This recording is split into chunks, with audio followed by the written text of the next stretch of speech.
Hello and thank you for watching. I'm Jennifer Bowman with Olympia Piano, and in this short video, I'm going to show you how to put your hands together for a 2-octave arpeggio in the key of F sharp major or G flat major. It's an enharmonic key.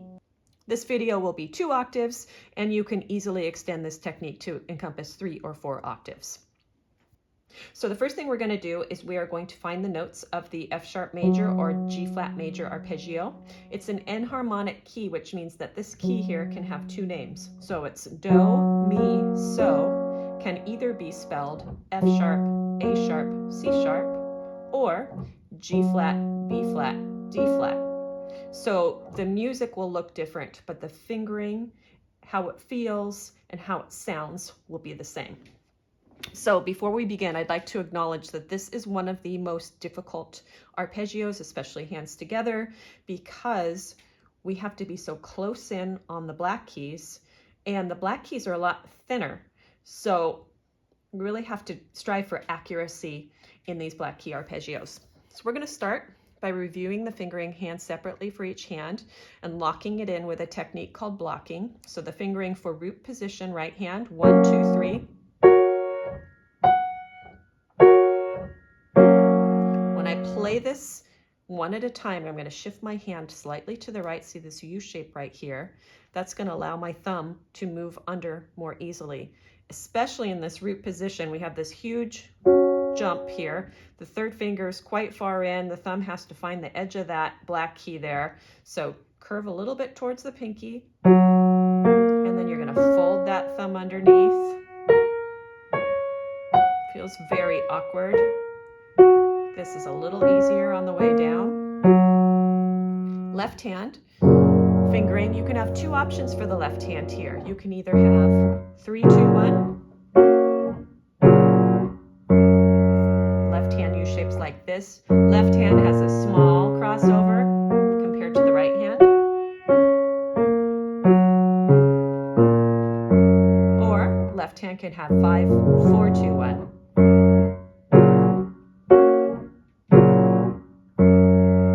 Time.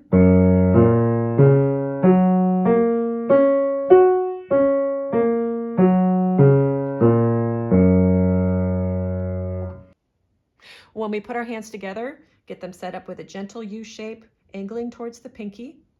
Whichever hand starts with the thumb is going to cross under first, so that's going to be the right hand on the way up and then the left hand on the way down.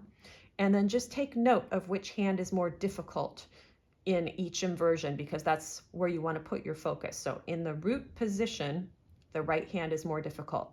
I'll go through both ways, by the way. So first we'll do both hands with 3, 2, 1. Here we go. Right hand more difficult, this big stretch right here. Find your grip point on these black keys. Now left hand crosses, big cross, right hand. Let's do that in groups of 3.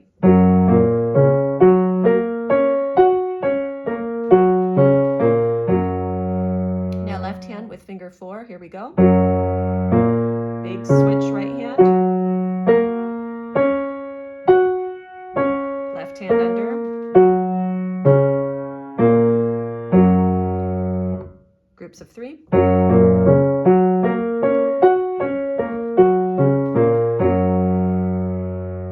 Now, we're going to move to first inversion. We're going to put this do on top. So we have mi, so, do, A sharp, C sharp, F sharp, or B flat, D flat, G flat. Right hand, 1 fingering, 1, 2, 4.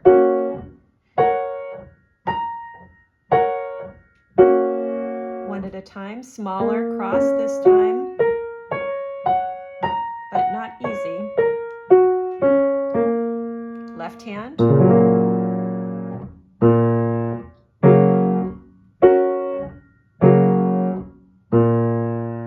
Left hand's cross is easier than the right hand. And then hands together. So in this one, right hand slightly more difficult because we've got the cross with a black key in the middle, and it's a slightly larger cross, 3 notes in between. The left hand just has this minor third, just 2 keys in between and no black keys in the middle to navigate. So concentrate on the right hand, first inversion. Here we go.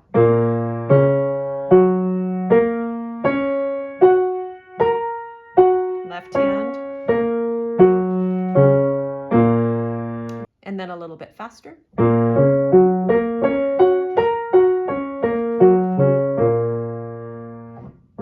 And then finally, second inversion, we're going to put this mi on top. So we have so, do, mi, C sharp, F sharp, A sharp.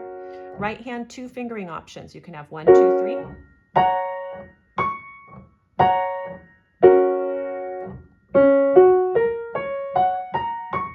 Right hand has the small cross here, or 1, 2, 4.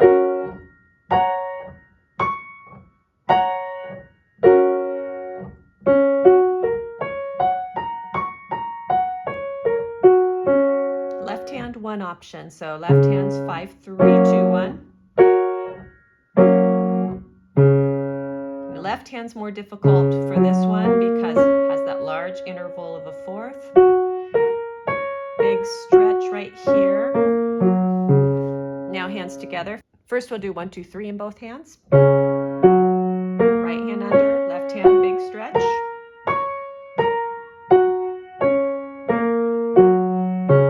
Now in groups of 3.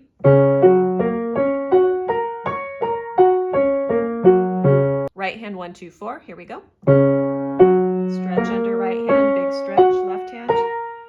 Now left hand under first. In groups of 3.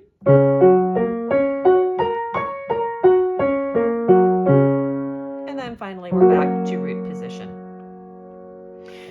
3 things to consider for great arpeggios. Number 1, take the time to figure out which fingering works best for your hand and spend lots of time locking that in for each inversion. In this arpeggio, root position left hand can either be 5, 3, 2, 1 or 5, 4, 2, 1. Right hand is 1, 2, 3, 5. Right hand's the more difficult one because of that large interval of a fourth. First inversion, both hands same fingering. Left hand 5, 4, 2, 1, 1, 2, 4, 5. Right hand slightly more difficult with the crossover because that black key in the middle. Left hand just has a minor third. And then finally, second inversion, left hand 5, 3, 2, 1. Right hand 1, 2, 3, 5 or 1, 2, 4, 5. Left hand more difficult because of this interval of a fourth, big crossover.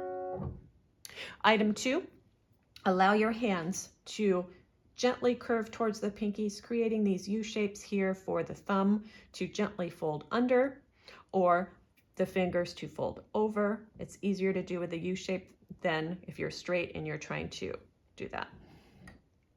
And item 3, acknowledge that this is a very difficult arpeggio and work to find the grip point on those black keys. Because they are thinner, it's more difficult. So just find whichever angle works for you to grip those keys, and that will help with these arpeggios. So thank you very much for watching the short video on how to play a 2-octave arpeggio hands together in the key of F sharp or G flat major and harmonic keys. I hope that you found it helpful, and I hope you will subscribe to my channel for more videos on piano technique, piano literature, and also quick piano tips. Thanks again for watching.